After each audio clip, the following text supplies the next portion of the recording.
Huli ang may 107 katao sa mga ikinasang anti-illegal drug operation ng PIDEA sa isang linggong operasyon. Abot naman sa 7.50 billion pesos ang halaga ng mga illegal na droga ang nakumpiska.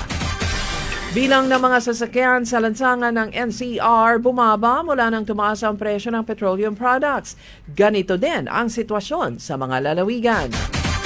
Election offense daw ni Senator Rodante Marcoleta. Ibinasura ng COMELEC. Ayon sa senador, noon pa ay alam niyang target siya ng Administrasyong Marcos dahil sa kanyang paninindigan.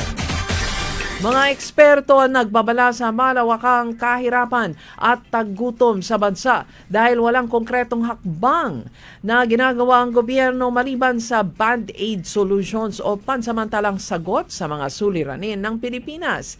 Iniuna pa daw kasi ng mga kaalyado ng Malacanang ang impeachment at kung paano makapagkurakot kesa aksyonan ang problema ng bayan. Impeachment ni VP Sara Duterte tuloy kahit na siya'y mag-resign bilang pangalawang Pangulo. Ito'y ayon sa House Justice Committee Chair Representative Luis Tro.